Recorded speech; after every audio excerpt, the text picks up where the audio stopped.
तो supreme court का बड़ा फैसला आया है हिंडनबर्ग मामले में। सुप्रीम कोर्ट की ओर से अदानी समूह को क्लीन चिट दे दी गई है। अदानी हिंडनबर्ग मामले की एसआईटी जांच से सुप्रीम कोर्ट ने इनकार कर दिया है। कहा है कि सेबी की जांच में कोई भी खामी नहीं है। इस फैसले पर चर्चा करने के लिए हमारे साथ बीजेपी के प्रवक्ता नलिन कोहली जुड़ गए हैं। नलिन जी, आपकी पहली प्रतिक्रिया आज ये जो फैसला आया है सुप्रीम कोर्ट का। देखिए, एक वकील होने के नाते इसके कई पहलू हैं जो मैं आपसे अखिलेश जी शेयर करना चाहूंगा। कि पहली बात है कि सुप्रीम कोर्ट के सामने कई ऐसे लोग हैं जो लगातार जाते हैं और हमेशा शंका उठाएंगे कानूनी व्यवस्था को लेके। हमारे पास आ जाती है।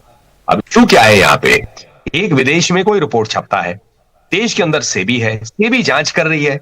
सेबी एक संवैधानिक संस्था है, उस रूप से इसी काम के लिए बनी गई है। उस जांच के चलते किसी ने कहा कि भाई मुझे शंका है तो आप इसको किसी और को दे दीजिए जांच। ऐसे कैसे हो सकता है? और सुप्रीम कोर्ट ने इसी बात को रखा हुआ है कि हम इसको इस रूप से नहीं कह सकते कि भाई कोई शंका की बात हो तो कभी कभी बहुत रेयर केस में हम उसको ट्रांसफर करें, और जब सेबी जांच कर रही है तो जांच होने दीजिए। तो क्या एजेंडा चलाए जाएंगे विदेश में किसी के सोच के आधार पर और देश के अंदर में किसी के राजनीतिक इच्छाओं के कारण? जी, और इसमें कई महत्वपूर्ण बातें भी की गई हैं नलिन जी। ये भी कहा गया है, एक वरिष्ठ वकील होने के नाते आपसे पूछना चाहूंगा कि हिंडनबर्ग मामला जो था उसमें जो हिंडनबर्ग की रिपोर्ट आई थी, एक शॉर्ट सेलर है, सब जानते हैं कि अपने मुनाफे को देखते हुए ये इस तरह की हरकतें पहले भी कई जगह कर चुका है। तो ऐसे में आज सुप्रीम कोर्ट ने स्पष्ट किया है कि सरकार और सेबी दोनों ये देखे कि हिंडनबर्ग ने इस मामले में किसी कानून का उल्लंघन तो नहीं किया है, अगर किया है तो उसके खिलाफ कार्रवाई भी की जाए।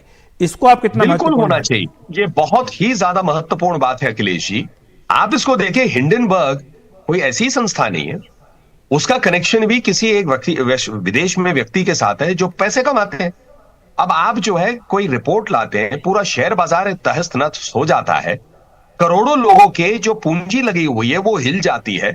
उस पीरियड के अंदर में आपको कोई फायदा मिलता है या आप किसी और को फायदा पहुंचाने वाले, क्या इसकी पुष्टि नहीं होनी चाहिए? इसकी जांच नहीं होनी चाहिए? भाई हमें अपनी देश की अर्थव्यवस्था, हमें भारतीयों की हितों की चिंता है और यही नरेंद्र मोदी जी की सरकार हमेशा करती आई है। इसमें सिर्फ एक ही इसमें है, अब विदेश में कोई बैठे इसको अपने खुद की इच्छा के लिए कोई इस प्रकार की जांच करे। कौन है जांच करने वाला विदेश में? कोई भाई एजेंसी है किसी सरकार की? कोई सरकारी मैकेनिज्म है क्या जो मतलब हितों की बात करिए दुनिया की? ऐसे नहीं है, एक प्राइवेट संस्था है ये। तो इसीलिए जो ये सुप्रीम कोर्ट ने कहा है बहुत महत्वपूर्ण है।